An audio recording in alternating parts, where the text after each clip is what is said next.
Thank you very much. Yeah, I don't have my name on it, but yeah, so I can introduce myself. Thank you. So thank you, From Bell Labs. Thank you very much. Talking about social network analysis. Oh, your own. Yeah, that's the workshop, but yeah, I'm gonna speak about computational social science in social networks online. Thank you very much for introduction, and hello everyone. So I don't know if you guys can hear me here, but yeah, maybe not really. Well, I'll shout anyways. So I'm the last thing between you and lunch, so I'm gonna be quick here. So hello again everyone, I'm Luca and I work at Bell Labs here in Cambridge, so our office is close by here, and I'm pretty happy to be here today. Thanks for the invitation. I'm just gonna tell you a little bit about the work we do here in the social dynamics team, which I'm a member of. So usually what we do in our team in terms of research is to try to measure things that are considered very difficult or even impossible to measure, to quantify. One example which I am particularly interested in is everything that has to do with social interactions, to social life. How much people love, hate each other, how do people create social bonds and connections, how groups are established, and so on, right? So these are things that are very important to measure in a sense, because as sociologist Peter Blau says in his very nice words, most of human suffering as well as human happiness has its source in the action of other human beings. So basically everything that we do in our life, it's basically social, most of the things that we do, and therefore understanding why and how we do things in society can help understand something more about ourselves.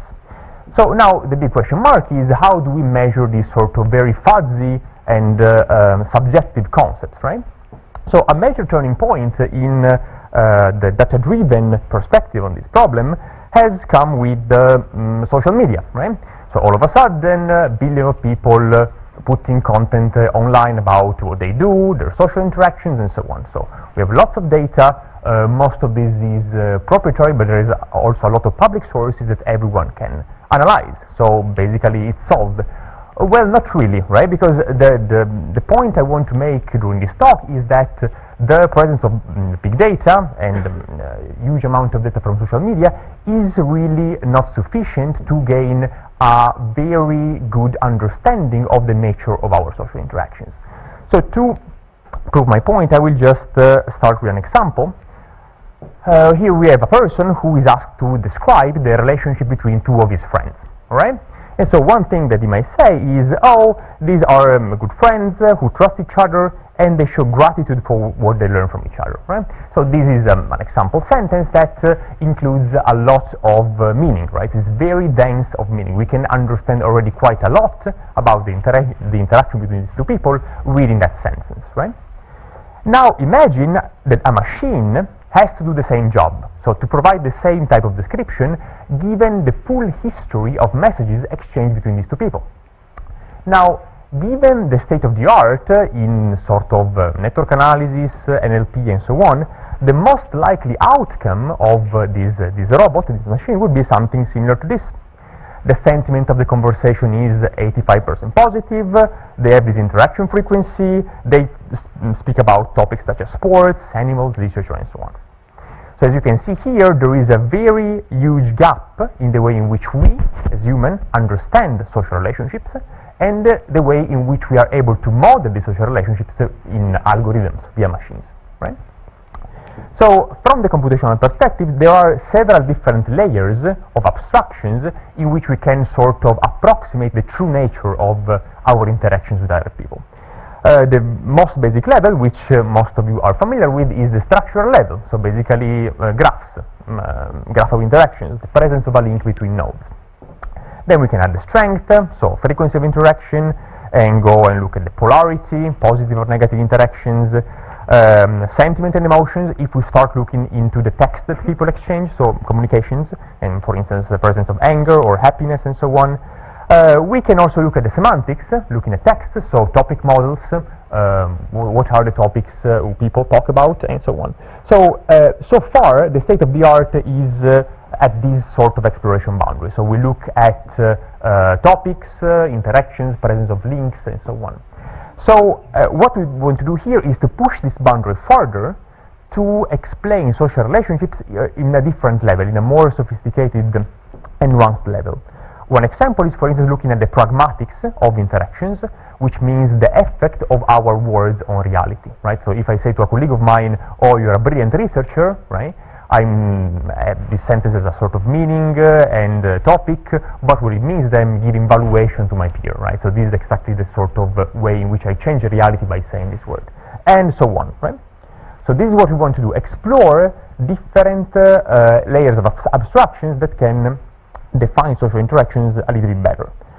So to do that, we do need, oh, here there is a bit of yeah, problem with the colors, but yeah, never mind. Okay, so to do that we need some sort of strong theoretical background, and luckily enough we do have a lot of theories that come from social science that have been developed to explain many of the aspects of our social life. Here I just mentioned few sociologists of the last century that studied the way in which people interact, they use language and so on.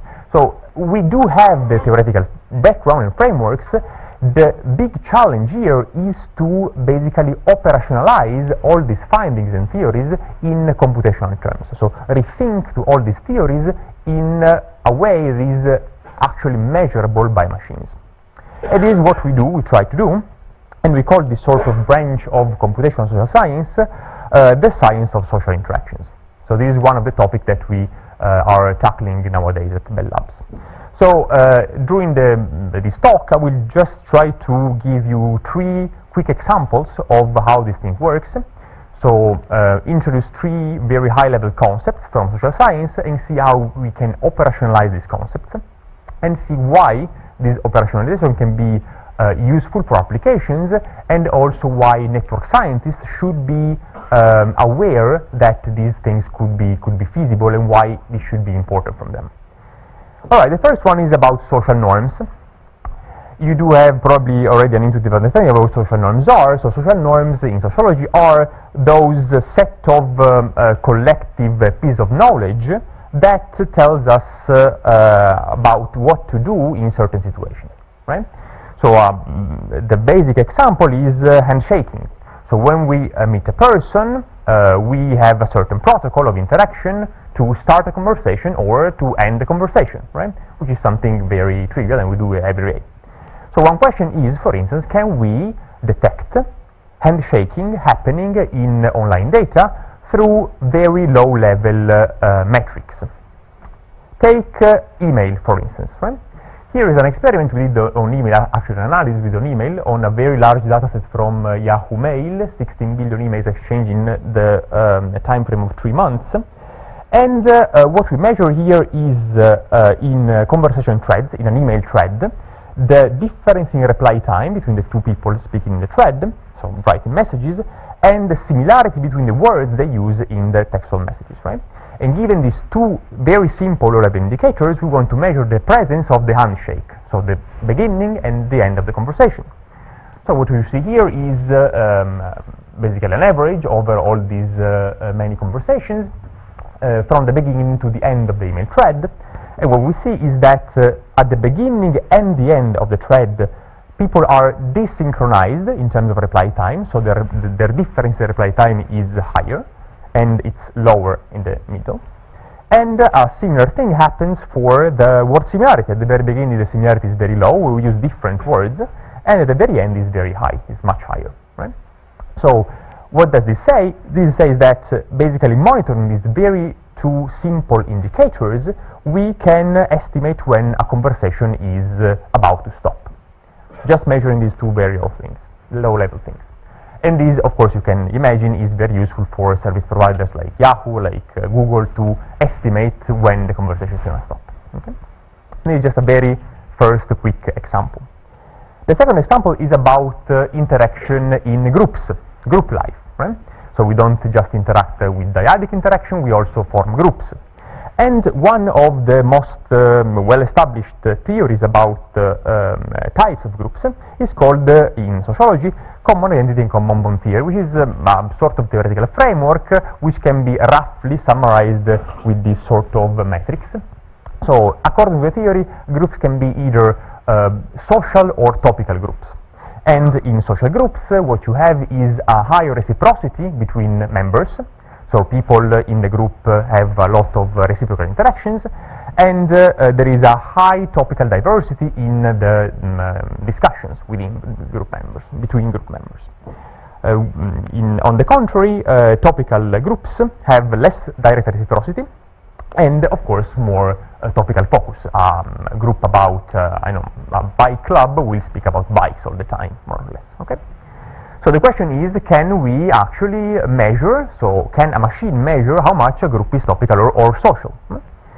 And what we did is to take a large dataset from Flickr, which is this photo sharing service in which people can create groups, so groups of people of any number, and we measured the probability of a group being social, as measured by human labelers who looked at the groups, against the reciprocity in the social interactions that you can measure by people following each other in a group, and the entropy, so the variety of tags used in the conversations or in the photos of the group.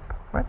And what you can see is that the probability of a group being social increases as the reciprocity and entropy increase. You can, of course, build the machine learning model that uses these signals plus other derivative signals to predict whether the group is social or topical with high accuracy. So from the sociological theory, you can infer with numbers if the group is social or topical. So why this is important for instance, network scientists or people who work with networks? I'll give you a quick but I think quite effective example, which is about information spreading. So information spreading, what is that? So we have a network with connections. Yeah, sorry about the colors here. So links, network nodes are connected with different social links, and the big circle represents a group, the boundary of a group, right? So people, nodes inside the circle are inside the group. And then we can have a piece of information that is generated in the big red node in the middle. And then this information spreads along the edges. Right? And the red nodes, the orange nodes here, are nodes who adopted the information, are basically the contagion process that is consumed. Now, one question is, does this information spreading process change according to the type of group, right? So, for instance, we can ask how many nodes outside the groups are affected, are reached by the information if the group is social or topical. And what we see again with estimation on Flickr groups is that the probability that an infected node is outside the group is usually higher for social groups rather than topical. So topical groups tend to retain more the information within the boundaries compared to social groups. And this relates also to some of the topics we discussed before about where to place information to retain a little bit the spreading. Okay, the last example is about another theoretical framework in social science, which is called resource exchange. What is that? So the actual name of the theory is social exchange theory. One of the main fathers of this theory is Peter Blau, who I mentioned before. And this again is a very complex theoretical framework, so there are many concepts there, but the key finding, the key idea is the following. So when people speak and interact with each other, they exchange resources, right? These resources can be material resources, so we can exchange money, but most often when we talk is we talk about non-material resources. This could be, for instance, love and affection, knowledge exchange, or even appreciation and status giving, right? So this is basically the foundational idea of the theory, right? So when people interact, they exchange resources. Now, how can we interpret this thing in a computational way? Ideally, what we would like to do is to, given the full trace of messages that are exchanged between people, textual messages, let's say in email, in Facebook, via SMS, and so on, we would like an automated tool that can label these messages with the resource that the message is conveying. So the first three convey affection, the last two convey knowledge, for instance, right? So we worked on an algorithm that does that, similar to a topic model, but to a different level, to a higher level. And I'm not gonna explain the details behind the machinery here because it's gonna be too long to do. But the main intuition is the following. So basically, if you follow what the theory says, it says that messages that are closer in time tend to convey the same type of resource. So basically, kind words for kind words, let's say. So if I give you a compliment, it's very unlikely that immediately after you will talk about completely something else. So if I say, oh, you're good at this, maybe you will say, oh, you're also good at that too, right? So this is the sort of reasoning. On the contrary, messages that are far apart in time are less likely to convey the same resource. So if I have affection at a certain point, many messages later I might have maybe knowledge exchanged. So the result of this thing is, for instance, plots like this one.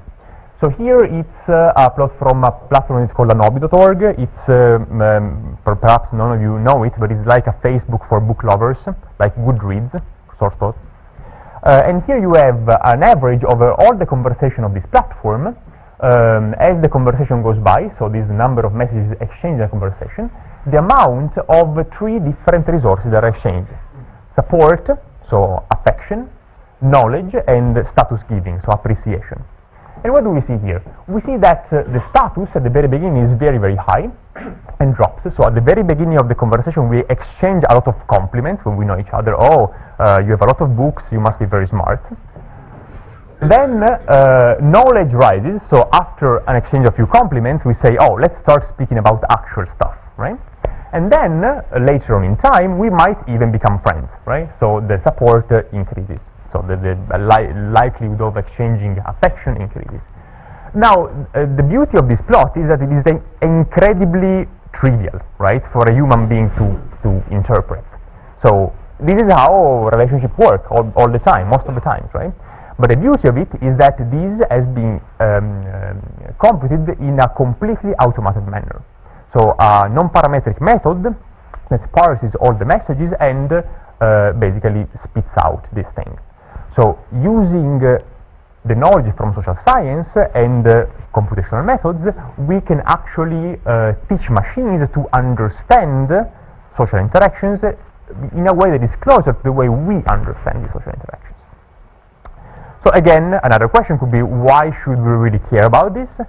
Well, network scientists should care about it.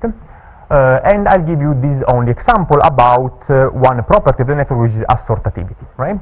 So maybe some of you know what assortativity in a network is, but basically take a network and each node has a property, and a network is assortative if connected nodes in this network have a similar property, right? So let's say that I have a lot of knowledge and I'm connected with people with a lot of knowledge too, all right? So usually what network scientists do is we take the network and you compute an assortativity property, okay? And my point is that if you distinguish a different network for different resources exchanged, then the results might be dramatically different. Let's say that we just consider the edges over which knowledge is exchanged. And here we have this pattern of assortativity. So people with a lot of knowledge connect with people with a lot of knowledge, and people with not as much knowledge connect with people with not that lot of knowledge. Right? The thing changes radically if we look at status network. So people giving appreciations, likes to each other. And here we have a strong disassortative behavior where people with a lot of status get status from people with lower status, right? So the interpretation of the network changes radically if we embed in the model the type of interaction. This is why network scientists should care about this. All right, so I will try to conclude with a sort of longish conclusion. So I want to just say 2 things. The first thing is, so what is the cautionary tale here for network scientists? I already mentioned it a bit. So the first one is, if you look at a network, the type of link matters a lot, because for different type of links you will have different network properties. So a network of knowledge exchange is going to be very different from a network of exchange of affection or love. All right? So the second thing that I actually didn't mention here, but it's also very important, when you study data from social media, you have to be extremely careful, extra careful, to see whether these links between people are created spontaneously or have been suggested by algorithms, right? So usually you have in Twitter, Facebook, Tumblr, recommender systems like these ones, and basically machines compute the probability of you being connected in the future to one of these contacts, for instance, right? And most people follow this recommendation to create and expand their social networks. Now, I didn't speak about this in the presentation, but it turns out that the type of links, the structure of links compared to the global structure of networks created spontaneously is very different from the links that are recommended. So again, if you are doing a structural analysis of network, it's very important to understand how these links were created. The third and last thing, as you know, a cautionary tale for network scientists, is when we look at groups. Groups might be very different depending on the focus of the group. If the focus is social, so the purpose is being together with other people, or the focus is topical, so we're interested in the same thing and therefore we're connected all together. So the last thing, the last part of the conclusion is about applications. So why all these things could matter for actual application for companies and so on. So the first thing, which is probably the most trivial ones, is predictive analytics, right? And this ties back to my example of the email, right? So predicting when an email thread is gonna start on or end. So if we know better about the norms that govern the interaction between people, we can predict much better what people are going to do in societies, right? For that interaction, group interaction, or even at larger scales. A second application is slightly more interesting from my perspective, is about health and well-being. For instance, imagine an office, a large office in a large company, right? And imagine that you could monitor the interactions between people in this company through the messaging system or email system in a privacy preserving way, and you can monitor the amount of different resources that are exchanged between colleagues, right? You might see that, for instance, in some settings, more status is exchanged rather than knowledge, right? And something might be wrong there, right? And maybe impact the well-being of the workplace, and so on. So if we want to monitor this sort of environments in which people interact, then understanding the dynamics of interactions could help a lot to maybe prevent this sort of issues. And the last one, which is my favorite, and we're gonna hear a lot about this in the next 5 years, it's about chatbots, next generation chatbots, right? So many more applications about devices and software that is actually speaking with humans, right? And these chatbots are getting more and more sophisticated. One way to improve the interaction with chatbots is to embed in the way chatbots learn to interact with humans the norms of interaction that we can operationalize from social science theories, right? So embedding all these rules in these models could help improving the experience with chatbots. And in general, from the research perspective, I think that the fascinating thing is that if we understand very well how we interact with each other, and we can explain that to machines, to train that machines to learn that, then at some point also machines will be able to understand us better, right? So this concludes the talk. So again, all this research has been sponsored by Nokia Bell Labs. We are hiring, so if you guys are interested in opportunities, job opportunities, just speak to me. And that's it. That's my contact, and thanks for attention.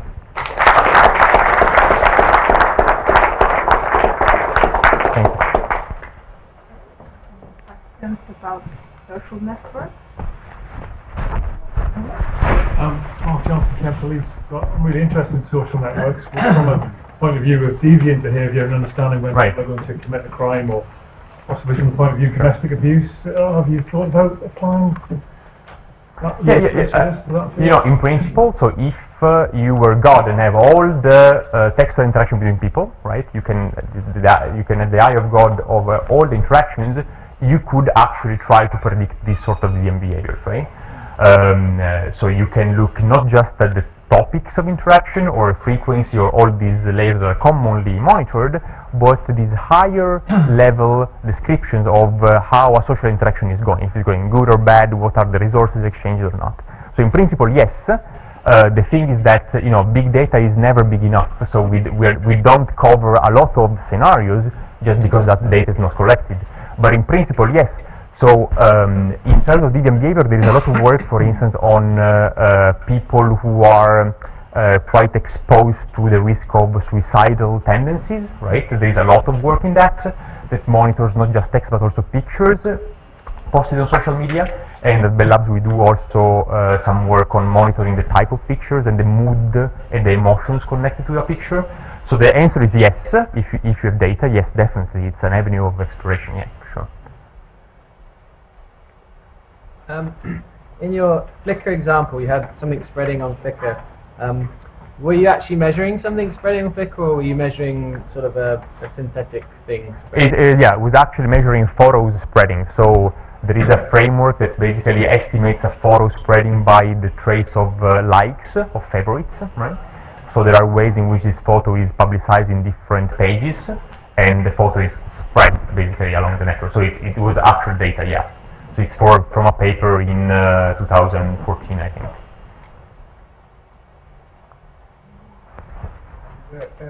Can you be used these kind of grouping, predicting of the different kind of groups to targeted advertising, for example? Oh, definitely.